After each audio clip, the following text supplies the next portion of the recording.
Hello, everyone, and welcome to the Cinderella podcast, where we watch and review every Cinderella adaptation we can get our hands on, discussing the same story over and over until we slowly go insane. How's that how's that going for you? Mm. Hard same. Anyway, hello. Hello, welcome to the season 2 wrap up. This is the Cinder-Emmys. I'm Liv. And I'm Talon. And today we're going to take a look back at season 2, go through some of the highs, the lows, the weirds, and see if there are any big picture takeaways. Honestly, probably not, but maybe. Let's find out. Let's find out together. Also, we made it. You guys, we got through season 2. I can't believe we got through season 2. You guys, this season was such a ride. Not only did we watch a bunch of crazy Cinderellas, where, buildings blew up and people ate jewelry, and we had to invent a whole new letter grade, but we both had a ton of life stuff happen this season. Yeah, so like okay, everyone's fine. Let's get that out of the way. Everyone's fine. But during this season, my household and Liv's household have experienced the following events: COVID, House sale, pet death, seizure, diabetic coma, new job, house purchase. move. Like, this has been the most stressful season ever. My dog learned how to climb a tree during this season. Um, I cannot even express to you what complete nonsense this season was. Yeah, honestly, the Cinderellas, as weird as they were, provided some much needed stability. This was the least bananas part of my life the last few months, which is not ideal. But it was an eye of the storm kind of situation Yeah, somehow. yeah, no, definitely agreed. So, on that note, here are some of the remarkable things that we found this season. This season, in contrast to season 1, tried really hard to have running jokes. For whatever reason. I have never seen so many movies try so hard to have a running joke and fail so spectacularly. It was frankly embarrassing. It was. Running jokes are not terribly complicated. They are one step above slapstick. The most annoying running joke of the whole season, we agreed, is the Camila Cabello Cinderella, where the running joke is that Gwen, the young princess sister, has all these wonderful ideas for ruling the kingdom and making things better for everybody, but she is not allowed to even have a chair at the table because she is ineligible to rule because she is a girl. And that was a horrible running joke. It was made me angry, wasn't funny, and it went on forever. It would be framed like she would start to open her mouth and they would be like, don't even start. We don't want to hear it. And every single time she was the butt of the joke. It wasn't that she was so smart and everybody around her was so stupid. It was that she was so smart and everyone was mean to her. Yeah, and it was not salvaged by the fact that she does, in fact, become the ruler of the kingdom. I think they thought that that was going to salvage it, but it did not. It was the worst. I didn't like it. I I found her charming despite all of it though. I stand by my position that I really wanted her to just start murdering people in the middle of it and just have the whole thing take a dramatic turn into dystopia. But I would love it if she just went full Game of Thrones while everybody oh, continued living in the Cinderella musical universe. oh, oh, that would be amazing. I want that. Mm. Okay, so some running jokes were I hesitate to say good, but fine. They were fine. I didn't hate them. What about you? Were there any that you were like, Yeah, there were two running jokes this season that I thought genuinely landed that made me laugh that I thought were funny. My favorite is from one of the Cinderella story sagas, believe it or not. It was the third time's the charm one, I don't remember what that one's actually called. Once Upon a Song. I think it's called Once Upon a Song. And it's the one where they keep ambushing the prince in the bathroom to sing at him and have auditions while they all pee together and sing at him. And that was funny every time it happened. And it still brings me joy when I think about it. Okay, yes, I didn't like it quite as much as you liked it, but I did like it. You know what I really enjoyed? Which one? I really liked in the Golden Brass Cinderella that we did. Every time the king's advisor would say something to him, the king would process it and then immediately repeat it word for word, exclaiming, "I've had a brilliant idea," as if it had just occurred to him. And It I was, loved it every single time. it was genuinely funny. It was one of the strongest ones. That was from our patron exclusive special this season. So everybody, if you were just like, uh, I'm sorry, a Golden Bra Cinderella, we watched a Golden Bra Cinderella from the 60s, and it was surprisingly excellent. Yeah, I really like it. Like genuinely solid Cinderella. Hmm. Also, instead of a shoe, they try on a golden bra. So, take that into consideration as well. Yes. So, anyways, if you want to listen to the Golden Bra episode, you can get access to it for as little as $3 a month. Not even an episode, like a month. So, sometimes as we compile our ever expanding list of Cinderellas, we encounter a Cinderella adaptation that just doesn't make its way into the main feed because it's either like too risque or like not quite enough of a Cinderella to count. And all of those end up being bonus episodes where the structure is something halfway between our regular feed and also our after party. So it's kind of a mashup. Like Liv said, it's $3 a month. Check it out. And actually, if you go to our Patreon, which is patreon.com/cinderpod, you can find a free bonus episode. So you can like get a sense of if that's something you enjoy. So check it out. I think we put up one free after party every season, so there should be 2 free after parties up as well if you want to check those out. We really appreciate our patrons' support. It helps us keep our platform up and running and the podcast going strong, and it just makes sense if you want our episodes to support your favorite fairy tale podcast. We don't have to be your favorite fairy tale podcast. We'll settle for being your favorite Cinderella podcast. That's fair. Let's really focus on our niche here. Okay, that's a good direction. Okay, so I would like to introduce a very exciting new category in the Cinder-Emmys. This season, we had multiple instances of characters just using common sense Mm-hmm. and just making decisions that were solid, just very reasonable, logical, sensible choices. We've had some sensible choices this season. So our new category is best example of common sense by a character. I think it's disturbing that we didn't come to this category for 50 plus episodes, but that's okay. So, You tell me a thing you liked. I like the common sense that the prince from A Chevrolet for Cinderella, the 2-parter Chevrolet commercial from the 30s uses, because when he loses Cinderella and has only her shoe, he gets his dog to smell her shoe and track her through the mud and forest and the witch's cauldron back to her house. And I love that the shoe is used for a reasonable thing because dogs can track smells, and that just made good sense. I really liked it. It was one of several very bizarre high notes in that movie. I think it's the most reasonable way to use a shoe to find somebody. Like, let's be honest Oh, here. This absolutely. really should have been step one for every single prince. Bring out the dogs. Yeah. So, did you have a favorite common sense moment in this season?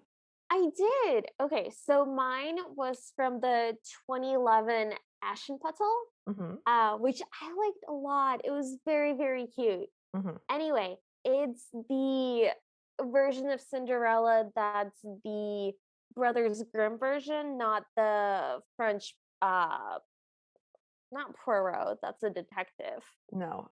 Pearl version. So in this one, anyways, there's doves, is what I'm trying to tell you. There's doves in this one. Mm-hmm. the prince appears at the home of the stepmother trying to find Cinderella, and they present to him the stepsister in disguise, and they're like, yes, this is her, this is the girl you danced with, this is, who you're looking for. And he gets suspicious, and I like that in a prince. I think that was very reasonable to be suspicious of this girl he doesn't really recognize, and she's wearing a cloak, and everyone's being like very like, okay, let's go, let's get married right now. Mm-hmm. So he tries the shoe on, and I think that's great. I think you have to Think on your feet. no, no. uh, you have to be a detective. Wow, we're back to Poirot. I want to have a Poirot You have to Cinderella look. now. I want a You have Poirot to look for Cinderella now. clues. You have to look for clues. You have to deduct. You have to reason when you're trying to track down one woman. He's the prince, Liv. He's got to know that people are going to do anything they can to marry a girl to him. I mean, I think what happened was that he used his little gray cells and he deduced. He must have had a very well prepared egg for breakfast. Indeed, he must have. Anyways, so there was a lot of music in this season. I know you're not the biggest fan of musicals, Talon, and I really tried to go easy on the musicals. I did not realize I was putting this many in this season. And yeah, my conclusion is we really should have spread out the Rodgers and Hammersteins one some more. Ugh. Like we should just redo those every season. Oh my gosh. You mean to like uplift our spirits and just like as a palate cleanser? Yes, to be like this is a good musical, this is a good Cinderella, this is a good multicultural, this is good storytelling, this is good filmography, just to reset the bar to a normal level. Okay, I thought you were talking about the 60s one as well. Oh no. Oh And god, it was like, no. why would we rewatch that? Why do you want to do that? And No. now I understand. It's you just like erased it from your mind and just thought of the two good ones. Yeah, that is what I did. Okay. So, what from this season and all of the terrible music that we had, what do you think was the worst single song? Okay, worst single song. I only get to pick one song. Yeah, one song. Okay. It's got to be, first of all, Rags is going to be the answer no matter what. Mm-hmm. Is it the Screams Nightmares song? No, I quite like that one. That's the only one I remember. Of like, these are my dreams. They hear me scream. They should be nightmares. Like, uh, but specifically, I really didn't like Kiki Palmer's standout song. Okay, first of all, it's the one where she's like a pop diva and her whole image is constructed by her record exec dad, and she's not herself and she wants to be the real her, and she's like a soulful songwriter and she just wants to be herself. And this is the song where she's like, I'm going to stand out, I'm going to find my own voice. mm-hmm. It is such a dud. It falls completely flat. She doesn't do anything interesting or catchy. No. The lyrics are like very, and it just musically she doesn't belt, and she can belt. Like I found her terrible poppy, shallow pop star song so much better. It just had so much more personality. And for her, like, this is who I am song to not have any personality, yikes, man. Yeah. Like, this failed both as a musical piece, but also, like, as a thematic element in a movie that's centered around songwriting. It was pretty impressively bad. I agree with you. All the songs from Rags were terrible. But for me, the worst single song was from the Sexy Santa Christmas Cinderella story, Christmas Wish. Don't tell me it's the ending song where she's like, why do people like Christmas? No, although that one was also horrific, and I'm still mad that you made me re-listen to it. No, that's my favorite song like ever written. No. Not even No. in Cinderella. That song is the worst. It's horrible. But no, the actual literal worst one was the one that I couldn't physically listen to and had to take my headphones out and cry. It's the one where they were in like Santa Land and they start floating away and there's Oh, the couple song. yeah, the couple song. I guys, no lie, I just took my headphones out and just started to cry. It was so bad I could not listen to it. Everything else I've at least been able to listen to and go, "Oh god, that makes my ears bleed." This literally I could not hear it. It was the worst. I don't know how much of the song I personally retained because I feel like that might have been the point during your viewing when I was cackling, You were cackling. just like not paying attention anymore. Okay, but we did have some good songs this season.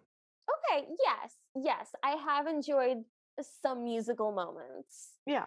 Okay, this is kind of embarrassing. I actually really enjoyed the Seven Nation Army bit from the Camilla Cabello Cinderella movie. Oh, is that the one where they also did the What a Man at the Princesses on Parade that wasn't a Princesses on Parade? Okay, yes, but that's not the part that I liked, though they are interconnected and it's like a remix situation. I don't want to talk about that part. They took a very cool, very sexy song and they made it really weird and awkward. And I just I didn't like that part. But that like bass line Oh, from the Seven Nation Army song was good. I'm with you. That was the one good moment in that whole movie because it had a really cool cello solo.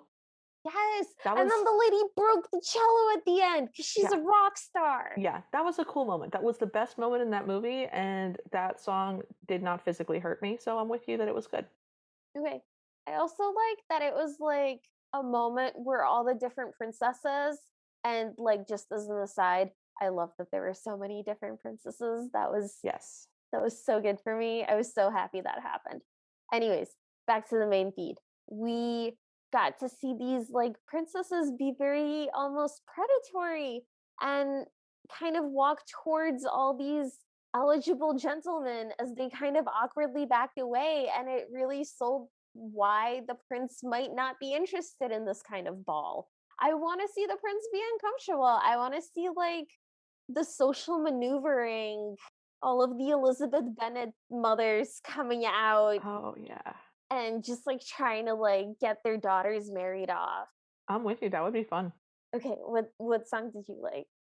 Oh, I liked the song from the good Mexican Cinderella that we watched, the Happily Ever After Cinderella, Oh, okay, yes. that was sung by the iguanas about how life is great when you're a green tailed iguana and how they like to eat food. That's your favorite one? It was super catchy. Life is so great when you're a long tailed green iguana. Like, it was a great song. I've genuinely watched that one again and I've just listened to the song again several times. It's catchy, it's funny. I love that it comes out of nowhere. It's very short, relatively, compared to everything else that we listened to. So it was phenomenal. It's a great song. It was funny. They eat food. I can relate. I like food. Okay, I mean, I enjoyed it. It was fine. I just We didn't get anything else good, okay? The season was rough. it was rough. But we did get some good secondary characters. Yeah. We had a lot of really bad ones, but we had some great ones. So, my favorite is still Georgie from the I Want to Be a Mechanic and Ride Motorcycles Cinderella story. I think that was the fourth Mhm. one. Four is too many. Yeah. That was the one that had the taxidermy dog running joke I don't like that. where she pretended to be British. Anyways, Georgie was the one that she sang this really awesome love ballad with, who was her fairy godmother slash best friend character, but obviously was supposed to be the love interest. Oh, the one where they started out just like all dancing in the Yeah. cafeteria, Yeah. but then they were like holding hands and like looking into each other's eyes at the Yes. beach while singing at each other. Yes. Yeah. Georgie is supportive. She's funny. She's creative. She's really pretty. She sings really well. She's down for shenanigans. And she's just she's delightful. I love Georgie. I would like to have a Georgie in my life. I love Georgie. I only want good things for Georgie. I very much am pleased that we got to see Georgie on the screen. Hmm. I have developed a crush on Georgie. Oh, yeah, absolutely. What about you? What secondary characters did you enjoy from this season? Okay, so I enjoyed every single character. in Tam Cam, the untold Yes. story. Oh my god, yes. Every single character, like I like the central characters fine. I wasn't super into Tam, but She was the weakest. she was fine. It was fine. Anyway, I liked every single character, but my very favorite one was the evil guy's lackey, and Oh. his name I'm gonna find very soon. I did also love all of the characters from Tamcam, but my favorite backup character was Tranbang, the red-haired friend, because he went on such a journey. Yeah. Okay. So it was Thatch Bien. That's bien. Okay. And I think he's like in a boy band in real life. The actor is, I mean, but in this one, he had like gray hair and he was like very, very good at his job. And I like when like the bad guy has a hyper competent like hench person. Oh yeah. That's like a very good trope. So yeah, I thought he was great. Yeah. That movie had a lot of very unexpected strong notes in it. I was caught off guard. Okay, but you know what else though? What? They made so many movie posters for this, Oh my god. and every side character had their own movie poster basically. And so there exists a Tam Cam movie poster just for Thatch Bien. And he looks incredible. And would like to own it, I think. Yeah, no, you showed me those posters. They were hilarious. Literally every character. The messenger. The Yes, the messenger got his own oh, poster, it's great. as it should be. The fairy godfather got his own poster. Hated him, but he got his own poster. The bad guy. Everything. I would love all of those posters montaged into a single poster that I could put on my wall. I think they did actually do that for the main poster, Great. I like want low that. key. I Okay, want that. great, great, great, great. So, another thing we got a lot more of in this season than the last was surprise endings, like twist endings to the Cinderella story, and some of them were very jarring. I don't think I want a twist in my Cinderella. Mm, Yeah, like I've decided I don't want that. yeah, agreed. Agreed. Okay, so the most annoying twist for me was in the glass slipper where Mrs. 2K, the like very odd neighbor who is the clearly the fairy godmother, but doesn't appear to be magic and everything has kind of an explanation hmm and like the dress is stolen or whatever. Yeah, and like the coachman owes her a favor. Yeah, they explain away every single thing. Yeah, like every single quote magical event has an in-universe explanation that we're given. hmm And then at the end, it turns out that she's actually magic. That was the worst. So like why? Why? It was very surprising, but I didn't like it. Yeah. I also didn't like that one. For me, though, the Carol Burnett Cinderella, Cinderella Gets It On, Mhm. where at the end, instead of her getting turned into a princess and getting put back into her princess cool clothes, Elton John doesn't like her because Felton John, sorry, Felton John doesn't like her because No, it's elfin, like an Elfin, elf. Elfin John. You guys, it was a long time ago. How do you forget Elfin John? I think about Elfin John like 10 times a week minimum. Anyways, he's not into her because he sees that she's so square. And so she starts to cry. And Harvey Korman, the fairy godmother, shows up again and just turns Elfin into a dweeb, into a square with like a boring suit who sells like toothbrushes. And they get together like they're a couple now. That was that was weird because what she wanted was to be a cool person and go to the cool club and be cool.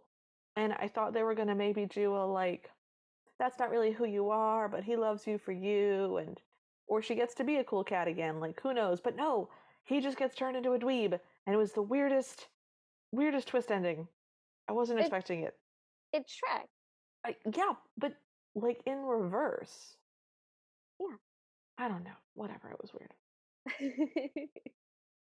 I didn't like it. No, I agree. It was bad. It was weird that it happened. And also, like, she really liked him, presumably for his personality and like appearance. And both of those things have now been changed. Yeah, it was, yeah. So I don't know. Anyways, you know what else we've had? Hmm. Some really, really mediocre, unsatisfying endings. Oh, we sure have. I didn't know that I had to specify that Cinderella should have an obvious happy ending, like the prince and Cinderella should get together and like they should get married. Yeah, I didn't realize that I had to say that. yeah. Evidently, if you don't specify it, they screw it up somehow. So for me, the worst offender was Cinderella's love lesson with Lily St. Cyr, Hmm. the burlesque dancer. Oh, yeah. That's the one where the prince is part of the whole magic stuff. So there's a hand that appears off screen holding a wand and poofs the prince into existence along with Cinderella's like ball gown and stuff like that. Hmm. So then when the clock strikes midnight and all of her things disappear, the prince also disappears. So Cinderella ends the movie just like in her underwear. No, naked? Is she naked at the end? She's wearing panties, I think, but she has her arms crossed over her chest. So she is mostly naked, alone by herself in a room sitting on the floor with no prince. Yeah, no prince. The prince was imaginary the whole time? I guess. Possibly? So, like, why? That's terrible. She should have ended up with the prince. Like, he should have been real. I don't Agree. understand. Like, what? That's not a Cinderella. Uh, That's like, yeah. that's like the little match girl. The little match Cinderella. She has a nice fantasy, and then it's bad again. Yeah, that's dark. For me, I really hated the Camila Cabello, the ending for that one Oh, because Liv, you don't have to specify. You yeah, can just say, I really hated the Camilla Cabello no, one. but like I really hated the ending because Mhm. she does wind up with the prince, but he doesn't marry her. He also renounces being a prince. She's about to go make dresses that she's never made and has no ability to do that we've ever seen or been demonstrated for a queen who's been known to murder people. And the horrible prince that she wound up with isn't even committing to labels. It's like, oh, we're not really into labels. We're in love. Like, no, ew. I hated it. It was a terrible ending. It was so wishy-washy. Yeah. Like, I'm sorry, are we too cool for Boyfriend, girlfriend, like happy endings now? dating, Like, do we need betrothed. to have Like, like ambiguity in our fairy tales? was so bad. Can't we just like kiss and then the sun sets behind you and then like sparkles and fade to black? I don't know. Evidently not. Evidently, that's too nice of a thing, and we can't have it. So there were a lot more things that we put in our sort of remarkables category, but when we were trying to pare them down, we realized that we just wanted to talk to you guys about all of them. So there are a couple broader categories that we just wanted to talk to you about in list form. This is basically the we're all winners. The winner is teamwork Mhm. category. So here are some opening lines as said by various young ladies as an introduction of themselves to the prince. A particularly egregious one. I want to have your babies. Yeah, not a good start. We got, I'd sell a body part for you. There's always the classic, one day I'm going to live at the palace. I think the one that made my teeth hurt the most was, I remember playing doctor. We could do it again. Yikes.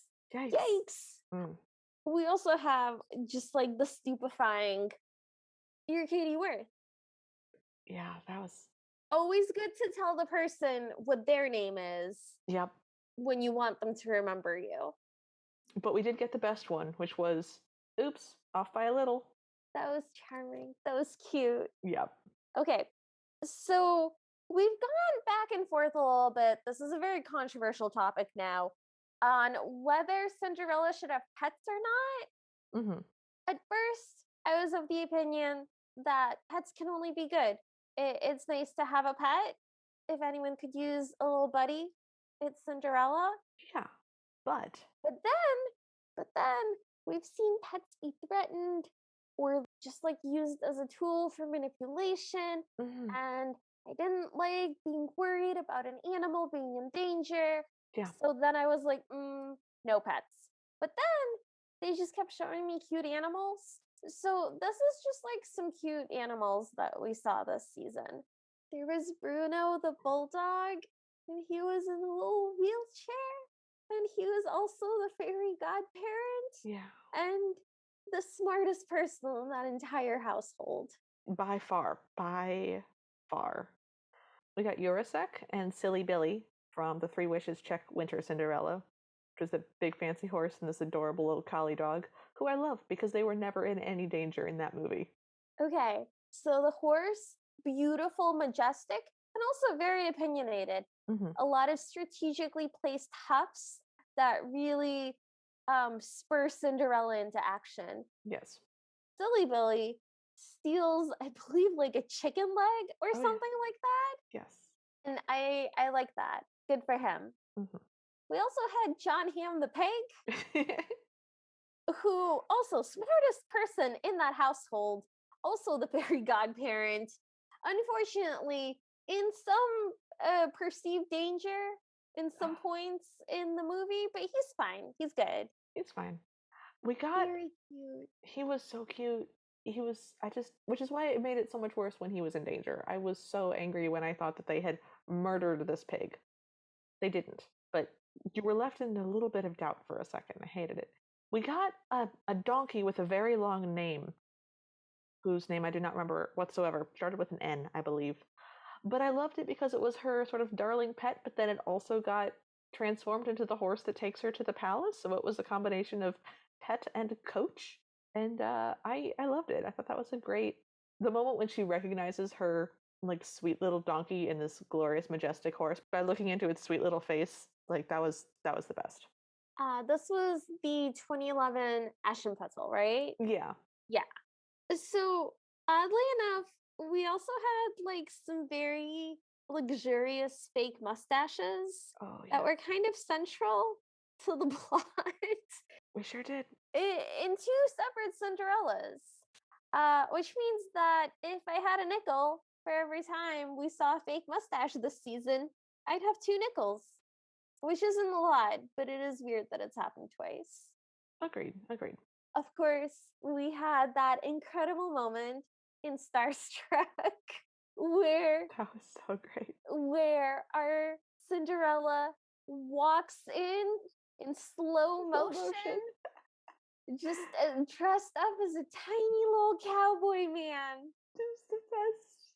with a handlebar mustache. So good. It was so good. I love her. I just like Yeah. amazing. Star Trek has grown on me a whole bunch since we actually watched it. Like, Right? I have very fond feelings about that now. Okay. You know what I immediately loved though? What? It was this Santa mustache and beard No. reveal. No. No. Because that moment is still like the highlight of not just that movie for me, but of the entire season. When I realized that they were committed to having the love interest, Cinderella, the prince, in the Sexy Santa Cinderella, the Christmas wish one, that he was gonna be just dressed as Santa the entire time with the white beard and mustache and the hair and the hat and just the red suit. And that's what we were doing. And that's like amazing. That is absolutely what happened, and none of the words that I would use to describe it. But speaking of all the Cinderella stories, this was the season that we finished all of them that currently exist.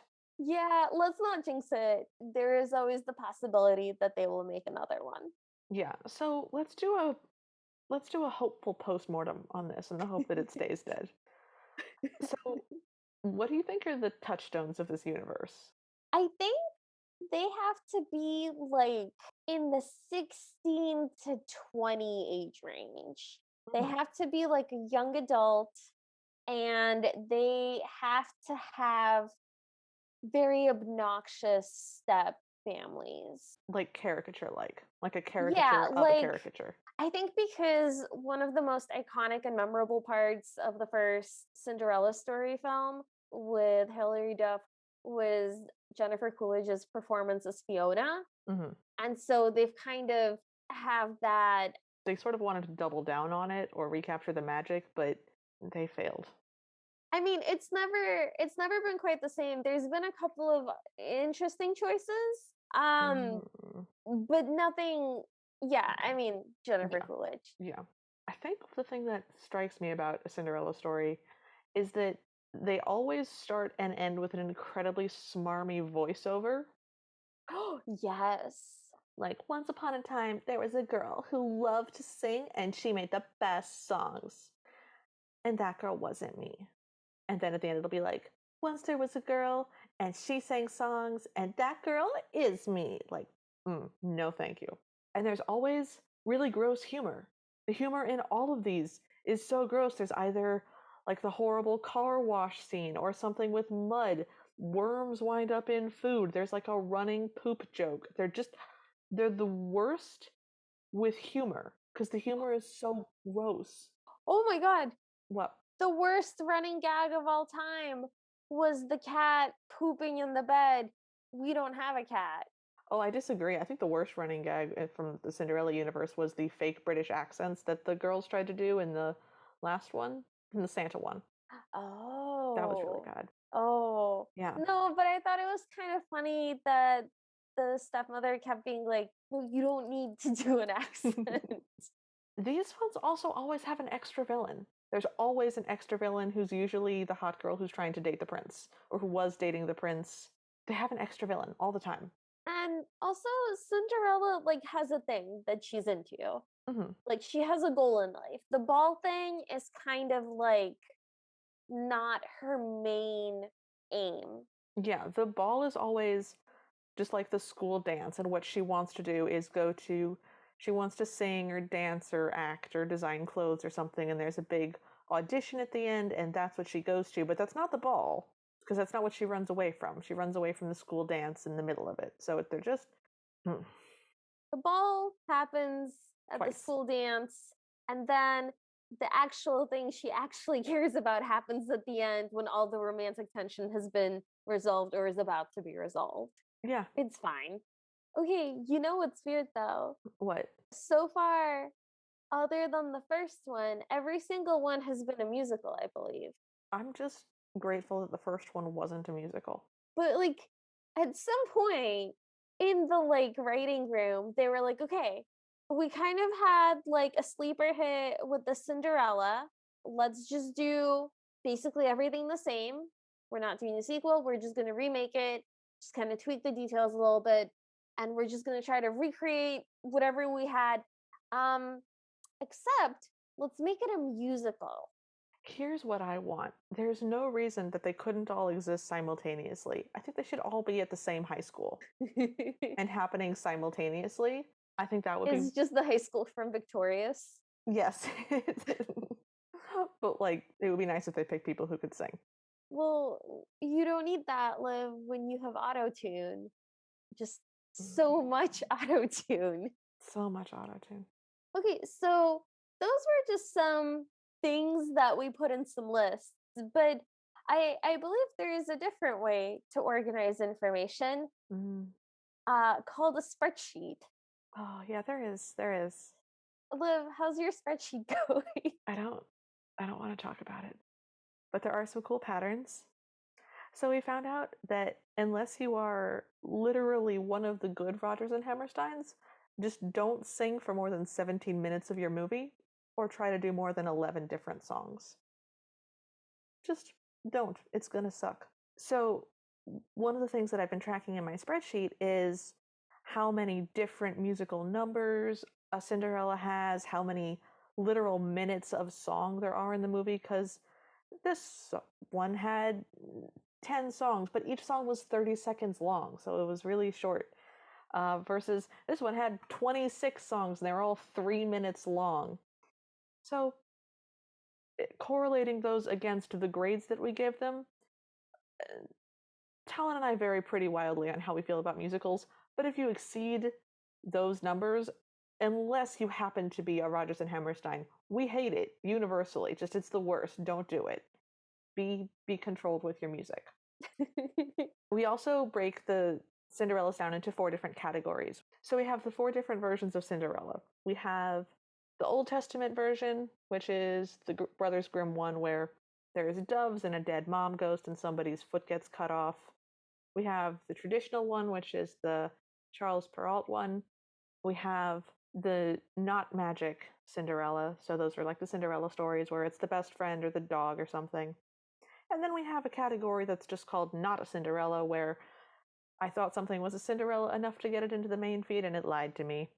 So, Sometimes we're wrong. You guys, if you're ever listening to this podcast and you're like, I mean, I don't know if that's a Cinderella. It's because by the time we realized it's not a Cinderella, we had already watched it and like we're in the middle of recording it. So now you just get to listen to it. yeah. We also agree that it's probably not a Cinderella. Yeah. But graphing the grades that we give each movie based on which category it falls in is also really interesting. So only traditional Cinderellas have received both A pluses and double Fs. So, like from both of us. And the not a Cinderella category is the only category to have never received an F or even a D minus. Wow. Yeah. The Ashton Kutcher 2011 one that we've mentioned several times already is the only movie so far out of 52 movies that we've both given an A plus to. So That's a good movie. yeah, so it was really good. The biggest grade difference that we've had was with the Christmas Story Cinderella Christmas Wish. 36 points. 36 points. So you gave it an A plus, I gave it a D. We've never been so divided about a movie. It's wild the way this podcast is like really bringing out new sides of us that we just didn't know about each other. Yeah. So I have found something very weird because we have talked a lot about how we really like it when Cinderella has an actual name and that Cinderella is the pejorative that they call her. Yes. Because it makes it more human. Mhm. And we also talk about how much we really like it when the prince goes on the shoe montage because the prince should go on the shoe montage. Yeah, he's the one that danced with her. Yeah, I have bad news. Numerically, we hate it when Cinderella has a name. Oh no. And numerically, we don't like it when the prince goes on the shoe montage. Are you wait, like really? Like really, because I have those things, does the prince go on a shoe montage? Does he not? Is Cinderella have a name? No, guess no. And because the ones where Cinderella usually has a name are the non-magic ones, which we tend to hate more, we don't actually like it when Cinderella has a name, it turns out. I don't understand. Like, who even am I? I don't know. If I don't want what I think I want when I get it, how can I ever be happy? So I think that the problem with this is that they really only name Cinderellas in the non-magic versions. And those ones they're not great. There's only a handful that have been really good. So I think that this what we're experiencing is a false correlation. So I still think that we like it when Cinderella has a name. But Okay, you know what? what? Danielle in Ever After. Yeah. She's a Cinderella. She has a name. I like that. Yeah. Okay, I'm just gonna remind myself the next time I feel like I'm spiraling into an existential crisis, that I have counterexamples. Yeah. Yeah. Yeah. I've also graphed all of our grades into a histogram just to see, how they lined up. And they were a little bit weird last season, but we'd only watched 25, 26 counting the bonus. And that's not really a large enough group to have a normal mathematical distribution. We've watched 52 now. Your histogram still looks perfectly normal. Hell yeah. Mine does not at all, which is very odd mathematically. I would have expected it to even out, and it has not at all. So, You know what this means? what? I'm consistent as heck. Yeah, I think I'm pretty heavily skewed by what's going on in my life and what we previously watched on this podcast. But the season actually was much better than last season. Our season average was almost a B. It was 79.83. And last season it was like 76 point something. So this season was definitely a better season film wise than last season. Do you know what? If we just do like some extra credit, we can pull it up. Absolutely. So going back to the platonic ideal of a Cinderella, Hmm. um, We have to reassess. We said some things. We sounded very confident. we were wrong. I don't know that I stand by some of that. Yeah. So just to revisit, the father should absolutely be dead. 100% of the time, yes. It's never okay for the father to be alive. Yeah. She can have a father figure. Yes. Absolutely. He cannot be anyone with any amount of power No. over her life. No. I still think that she should never have pets. Yeah, I don't think she should be able to have anything that's hers. Yeah. I think it's okay if she has an animal friend, Yeah. but not if people think of it as hers. Yeah. Animal friend, not pet. Agreed. That's a good distinction. hmm I still maintain that there should only be one potential love interest per movie if you're doing a Cinderella, Hmm. because I get confused and I'm fickle, and you don't want to split my attention when you have limited screen time to get me to like a prince character who has like the personality of like a meatloaf. That's fair. There should only be one. Don't give me options. I might choose the wrong one. Oh, yeah. I might get emotionally invested. You don't know. Okay, this isn't like so much as a platonic ideal as just like I think it's stupid and it sucks. But I don't like it when Cinderella has a sidekick.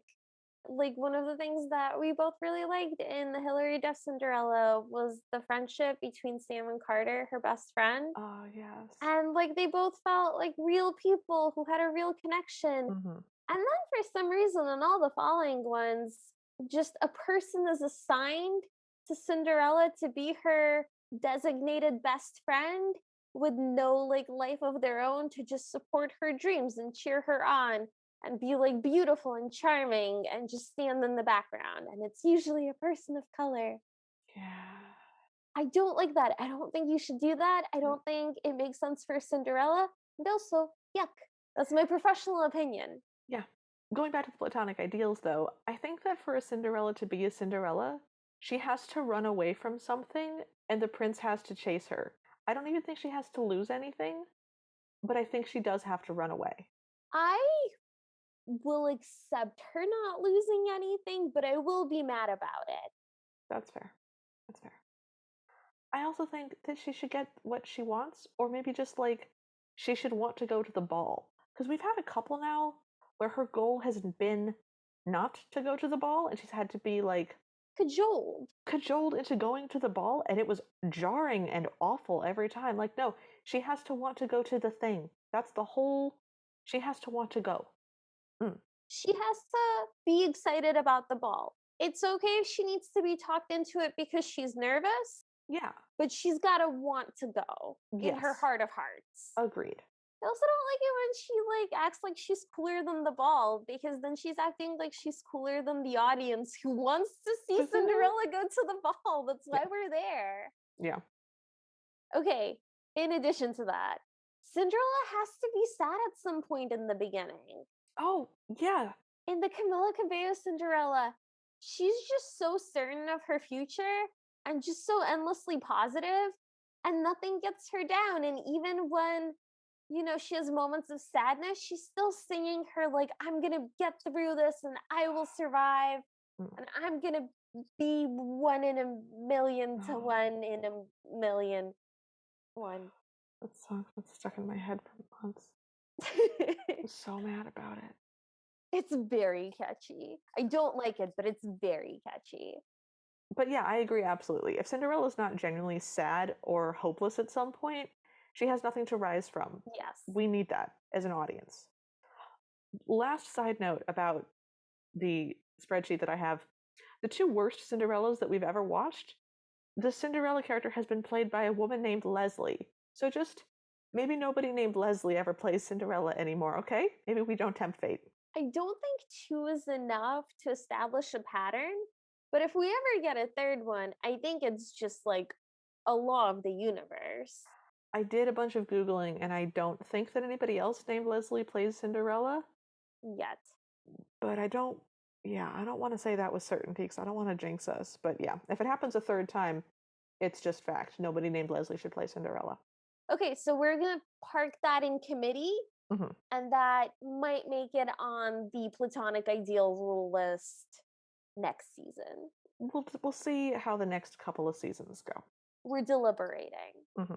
Okay, so we watched some Cinderellas that went past creative and past interpretive and past visionary and just straight into just like cosmic madness. We sure did. We sure did. So, Liv, if you could pick the writer or director or even actor from only one movie that we've watched this season and just like ask them why, what movie would it be? Like who would you talk to? Okay. So initially, when we wrote this up, I had put Tam Cam down as my answer for this because we just watched it and I didn't think that anything could be crazier than Tam Cam. But then we watched The Glass Slipper about 2 weeks later. And so the answer for this is The Glass Slipper. Because, like, what in God's name was happening with every single person involved in this movie? What were they thinking? What were they trying to do? Why did they think they were trying to do that? You have to pick one person. No, you specifically said the writer director from only one movie. But I said, and ask them, oh, shoot. Right, which movie would it? Okay, I'm changing the rules. I'm Oh, changing them right now. You have to pick one person. You can ask the lady that wrote it why she wrote it that way. You can ask the casting director why they cast it that way, or you can talk to any of the actors, but one person. I think I'd want to talk to the writer. I think I want to talk to Helen Deach and find out what is wrong with her. Just, I have questions, ma'am. I I really want to talk to Cinderella's actress because apparently she cut her own hair for the role and it was part of her vision. And she seemed like really going for something. And I don't quite know what she thought she was going for. And I just want to like ask her. I just want to know what she thought she was doing. Oh, I have the answer to that. You do? Yeah, it's in one of the trivia pages. She thought that she was being Marlon Brando. I don't follow. She genuinely was like, I'm channeling Marlon Brando from some rebellious Marlon Brando was a young rebellious person movie. So she was channeling Marlon Brando in that, which just makes more questions happen because nothing in that portrayal of Cinderella was even remotely Marlon Brando esque. But that's what she thought she was doing. This was such a monkey's paw of a question. I regret everything. Okay, let's just move on. Let's move on. So, a lot of these movies could be fixed to make them better, but which movie do you think has the easiest fix to just make it a better movie? Okay, just the simplest, like one quick little fix. Yeah, the one quick fix. Okay, Cinderella's love lesson. Just make the prince be real. Like have everything else be fake.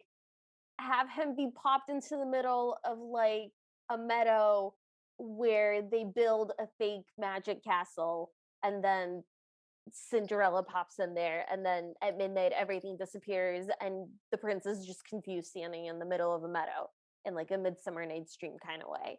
That would have fixed it. Yeah, no, I agreed. And then they just end up together, and her clothes can still disappear. She can still do the Burlesque thing. burlesque thing that she was doing, and they can just like smooch, fade to black. Perfect. They get married eventually. Done.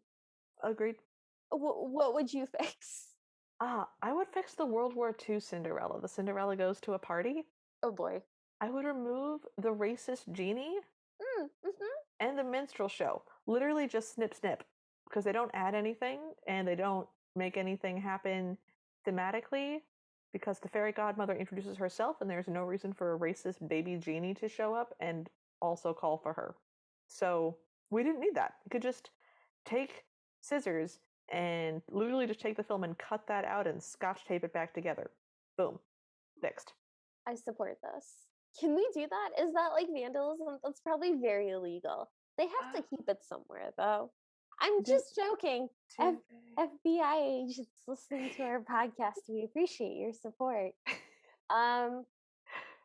Do you think they keep it somewhere? Like, could we go to like a display, a museum, and just fix it? God, I hope so. That's my new goal. That's where we're going. We're going to go on a road trip. Okay, don't 100% quote me on this, but I want to say it was the painter Degas who did the ballerinas, Hmm. who was sort of infamous for sneaking into galleries and museums that had his paintings on display and like continuing to work on them because he thought he could improve them. So if you ever bought a painting from him, you had to make sure that he was never in the vicinity of said painting afterwards, or he would continue to work on it. I have heard that story. I don't know if it was Degas. I don't It either. might have also been several artists because artists are, you know, special. But there was one guy who, if he sold you a painting and then he visited your house, he'd be like, "Oh, I'm just going to take this with me and just touch it up at my house," and you would never get it back. He intended to give it back. It wasn't like he stole it, but he was just like, "No, it's not. It's not done yet. It's not done yet." So, anyways, so let's talk about the new grade that came up this season and what it means spiritually in the context of a Cinderella podcast and what we are retroactively applying it to. Okay, so we have the double F now. Let's just get that out of the way. We thought we knew what an F was, and we made the same mistake that Fahrenheit made when he came up with the temperature Mhm. demarcation, because he just like put 0 as the coldest winter he thought anyone had ever experienced, and was just like, yeah, it just doesn't get colder than that. That's the coldest it will ever get anywhere. And so that's 0. And it turns out that that's not the coldest it ever gets. And so the scale doesn't make sense anymore. And now we have to have negative numbers. Mhm. So it's just like that. It's just like that, except instead of saying negative D, which I guess would be the parallel, we're going with a double F for something that's worse than anything we imagined could be. Yeah, so I tried to describe this to my husband, and what I came up with was so an F is you turn in a project and you've failed to do it correctly. You screwed it up, you missed the point, you did it wrong, you fail. A double F is it's not even a matter of failing anymore. You know, we asked you to write a history paper, you turned in a racist white supremacist screed. We're calling your parents and the principal and possibly the police. Like this is not a matter of failing or not. Like you this has gone beyond grades. We're So, at a different level. yeah. We're That's getting not the important anymore. we're getting the authorities involved. It doesn't even matter. Just the no, you can't have. So that's what the double F is. Retroactively, we realized that if the glass slipper was a double F, that it also couldn't be in the same category as rags, which is just an F, which is just, oh, you did a bad job and we hated it. So retroactively, I'm applying the double F grade to the 1965 Rodgers and Hammerstein Cinderella. Yes, and also the magic slipper, which was the other gross Yeah. minstrel show one with Mighty Mouse. Hmm. You know, that one. That So one. that's also a double F. So yeah, so that's our new horrible low grade, and like let's hope we don't have to go anything lower than that because I really don't know what we'll do. Triple F. We do it like bra sizes. We just keep throwing Fs on there. All right. So this was definitely more of a roller coaster than season one, just way more highs, way more lows. But let's share with our beloved listeners some of our like extra special moments that we had. Okay. So I want to talk about the most forgettable Cinderellas we watched. Okay. I I will be honest, we watch a lot of Cinderellas. It's the same story over and over until we slowly go insane. So like some of them do kind of blend together, Mhm. and usually I can remember one or two things about every Cinderella that really stood out to me. Not so with the 2016 animated Cinderella. I forgot about it twice. I forgot about it immediately after watching it.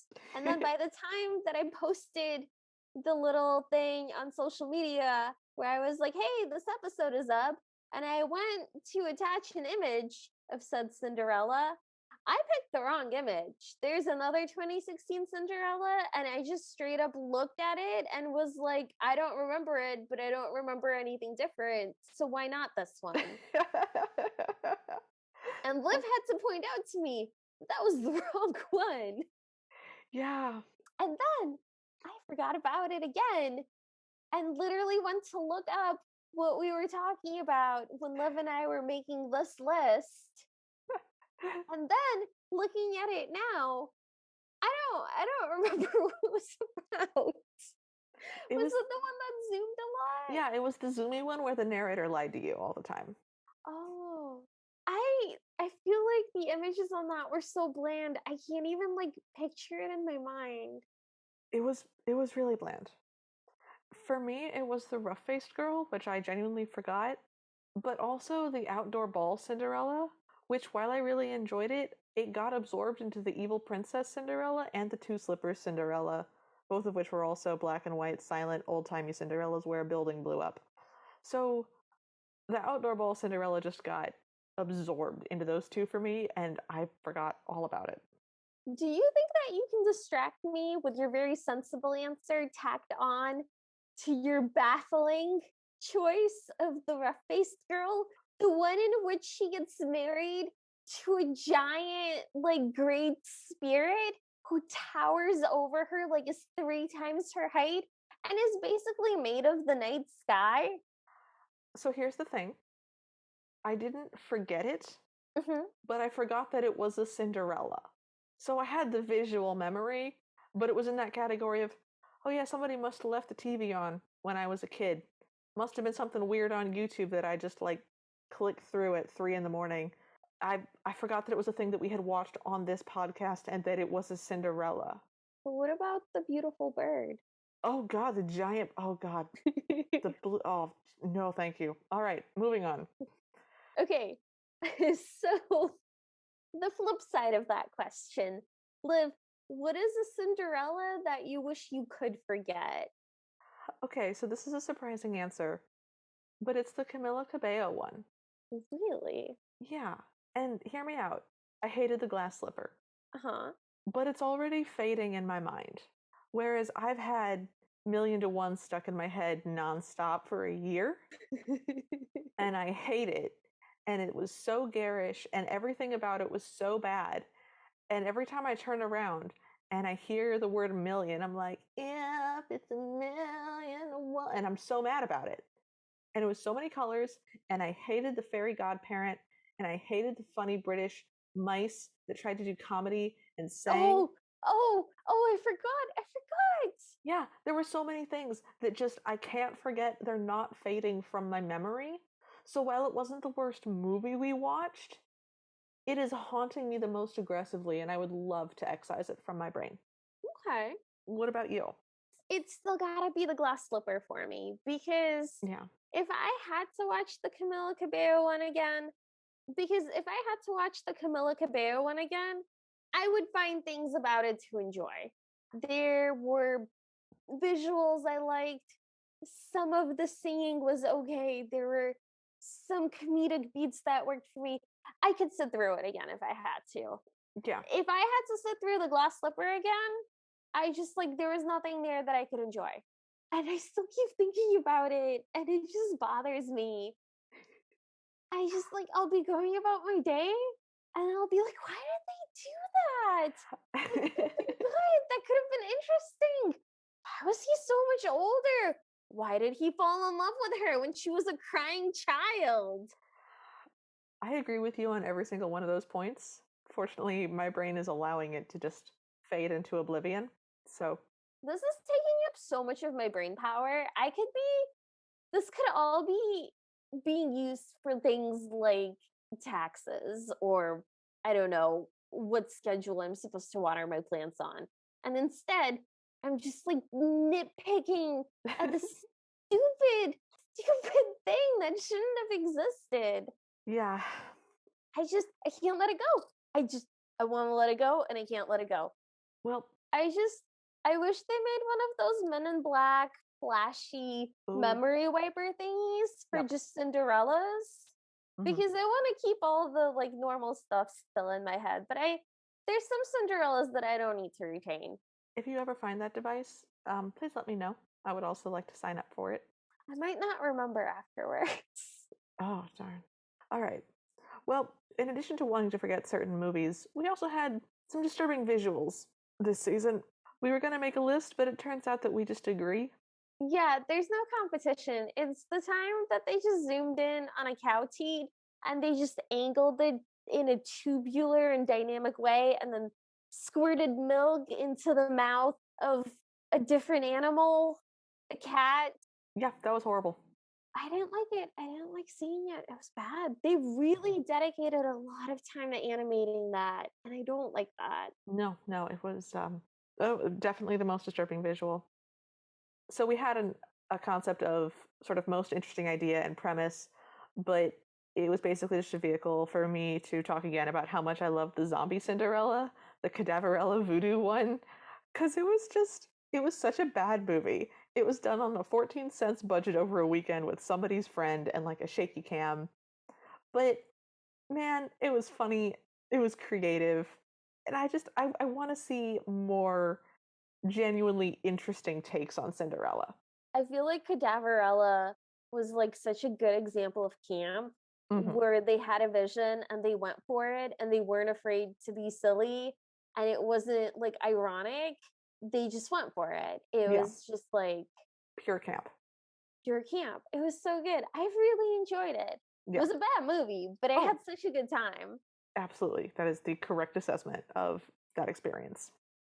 Okay, so our last point in this category is essentially our recommendation. So, guys, you listened to our show. We hope you've enjoyed it. We still have more to do, obviously. But if we could recommend that you watch only one movie that we've watched this whole season, it's Ashton Kutcher. Oh yeah, no, it's I don't think we even needed to say it. Like I think we're like very upfront about our bias for this movie. It's a really good movie. We had a really good time watching it. Hmm. It's short, it's fun, it's accessible. You should totally watch it. Yeah. But if we had to recommend something other than the obvious Ashton Kutcher answer, I would say that you guys should really check out Cinderella Gets It On. It's on YouTube. Carol Burnett, 1975, I think. It's like 24 minutes or something. It's really short. It's hysterical. It's really fun. I think that's a very good idea. I have never seen anything like it in terms of like other Cinderellas, and Carol Burnett is just so funny that it doesn't matter that it's not like a modern comedian. The joke still lands so well. Oh, yeah. My recommendation is Tam Cam, The Untold Story. That was the Vietnamese romance action Cinderella. Hmm. It was so stunning visually. I just like it was so nice to look at. Oh, yeah. It was also very dramatic. There was a lot of like betrayal and Intrigue. intrigue, Yeah. different factions. I loved it and I think you should watch it. Uh you can get it on Amazon, I believe. Yeah, it's on Amazon. I've definitely rewatched this. I loved it. It is very different from American film. Just like the style of acting is different, the style of storytelling is different. But yeah, it's phenomenal. I loved it so much. Okay. Well, there you have it. We here at Cinderella headquarters have dissected this season, and honestly, we're ready to move on. I personally am looking forward to taking a break and then coming back for a third season to see what other Cinderella adventures unfold. But before we do that, Before we do that, we have the moment that you have all been waiting for, our season finale. So, worst animated Cinderella of season 2. it's the Zoomy one that I can't remember, Yeah, except for the fact that I wrote down that it was bad. yeah, it was real bad. The animation was bad, the storytelling was bad, the narrator lied to you a lot. The zooms really hurt. We wanted to do a best animated Cinderella since we did a worst, but we didn't watch a whole lot of animation this season, so there was not a lot to pick from. But we're still going to do it. So the best animated Cinderella of season 2 is the Chevrolet for Cinderella. Shockingly, somehow, the animation was actually like really good. Yeah, it was creative, and the story was certainly interesting.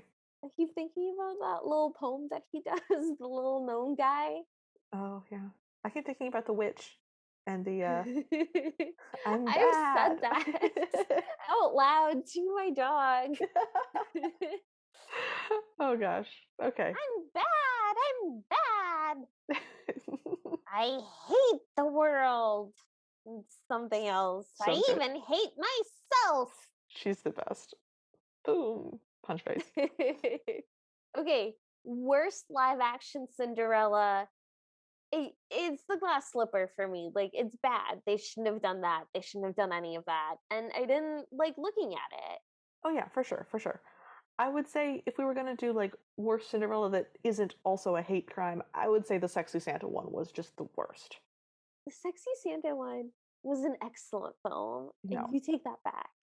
I will not. I get to have my opinions here. Okay, fine. You can have your opinions, and I will have my opinions. Fine. So, for the best live action Cinderella, obviously Ashton Kutcher, and yes, Three Wishes for Cinderella is also still the Cinderella of my heart and my childhood. But it is time for my opinion, Liv, and I think the Sexy Santa Cinderella is also a best live action candidate. How how dare you? How could you do this to me? I just liked it so much. I literally, for the entire week after we watched it, every time I was just like walking to work or walking my dog, I would just like think about it and get like just like a socially unacceptable smile on my face, like the kind that makes you look like you're like a dum dum while you're walking down the street. So, listeners, while we were prepping for this episode, Palin made me rewatch one of the songs in this, and it just rekindled all of my hatred because I had managed to forget how much auto-tune there was and how absolutely expressionless and puppet-like the main actress is. And I hated it. I just anyways. Okay, this is the song where she's like, why does everybody love Christmas? Why do people stay up for Santa? It's so And bad. it's just like, it's so close to being infantile, but it's not quite there. And she's trying to capture like longing and like connection, love, but also she's framing it as like, I don't understand. Someone explain to me what's Christmas. You guys It's can't just hear, so but I'm silly. rolling my eyes so hard. It just brings me so much joy. I don't know. I can't not smile when I think about it. Ugh. Ugh. Okay, so that is the end of season 2. And you know, it was touch and go for a while, but I think we're both still on the centimeter low enough where I think we can continue for a third season. I don't know, man. No, absolutely. I'm just kidding. I'm totally excited about season 3. Okay, since you have put together the list, what are you most looking forward to in the next season? Oh man. We are doing a ballet Cinderella or an opera Cinderella. I'm not sure. It's the Massenet Cinderella, and I'm really excited about it. We're also doing a Tamil horror Cinderella, Oh, yes, yes. I which keep looking at posters for it and I'm oh obsessed. It looks like a live action corpse bride, yeah, Cinderella, I don't. Indian, like high end, like blockbuster production. I'm so excited. It looks so great. I have no idea if it's actually going to be a Cinderella, and I'm a little terrified to watch it, but I'm so excited. And I think that the new Three Wishes for Cinderella, because they remade the 1977 Three Wishes for Cinderella this year in Denmark or Norway or something, and I've been trying to get it for months. Yeah, I keep checking if it's available anywhere. I'm so ready to pay legal tender for this film, Oh, absolutely. but they won't let me watch it in America yet. Yeah. And it's So been almost a year. yeah, so I'm hoping that it will be available sometime during the time when we are recording next season. If not, I will sub it out for something else and I will continue to look forward to it in the future. But right now, it's scheduled for next season and I am so excited about it. What about you? What are you excited about? Okay, obviously, the Tamil Cinderella, it looks incredible. It looks so spooky. I think Cinderella might be like a beautiful zombie lady. I don't know. I can't wait to find out.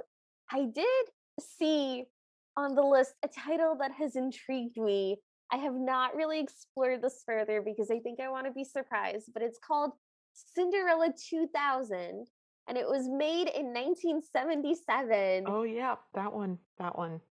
So to me, this sounds like retrofuturism, Mhm. which is so my jam. I can't wait to see if there's going to be spaceships or robots. Maybe Cinderella's a cyborg. I'm Who so knows? excited. Could be anything. And then the third thing that I am super excited to watch is the Reading Rainbow episode of Mafaro's Beautiful Daughters, Oh my in gosh. which LeVar Burton is going to read the picture book, Mafaro's Beautiful Daughters, to us. And I Yes. just get to, like, that's just going to get to happen to us in season 3. Mafaro's Beautiful Daughters is an African folktale version of Cinderella. And I want to say it's won like a Caldecott and a Curtis Scott King Award for illustration.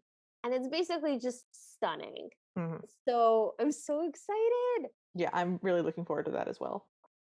So, given that you've looked at the list, what upcoming titles are you concerned about? So you have Pink Arella Hmm. on the list, which I'm assuming is the Pink Panther Cinderella that you've been warning me about.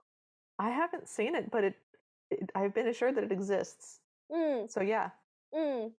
Hmm. Yeah, I don't know how that can be good, quite honestly. Like, I know that there's more things in the whatever than you and I can imagine, but I can't imagine it. I don't know. No, yeah.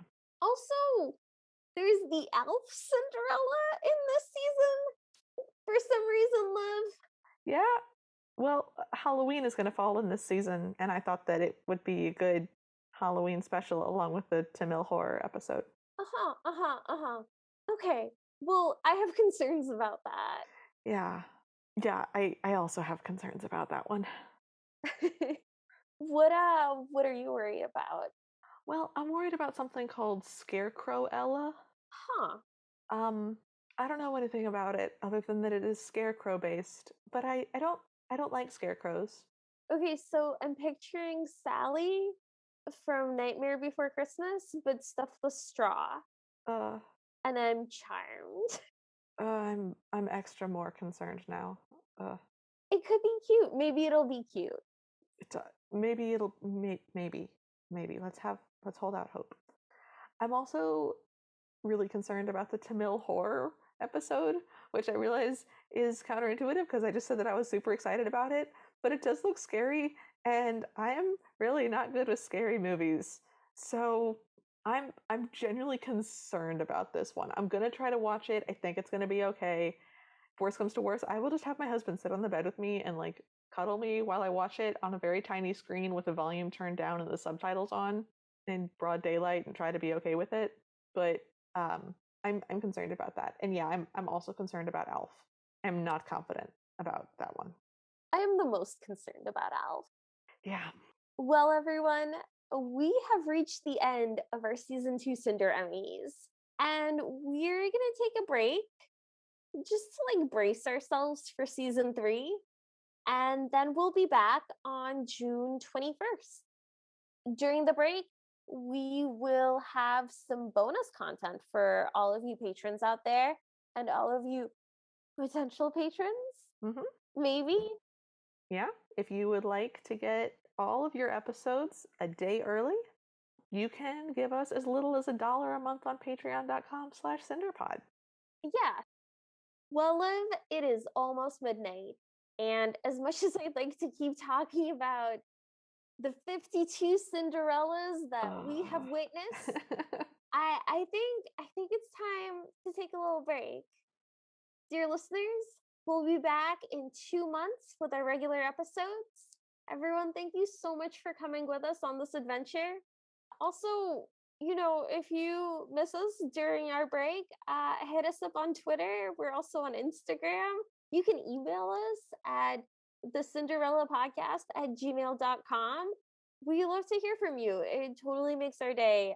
We've gotten to have some really wonderful conversations with you guys about Cinderella, but also about like other things. And it's been very, very cool. So thank you to everyone who's reached out. We really appreciate you. We're also on Facebook if you want to like our Facebook page or hit us up there with messages and stuff. Yeah, like let us know if you have a specific Cinderella you'd like us to tackle. Tell us all of your Cinderella thoughts or just like say hi. If you're enjoying the show, please tell a friend, share us on social media, or give us some stars and ratings. It really helps our audience grow. As always, our music is Bad Ideas by Kevin MacLeod, and you can find him at incompetech.com. Have a good night, everyone, and we'll see you all in season 3 of the Cinderella podcast.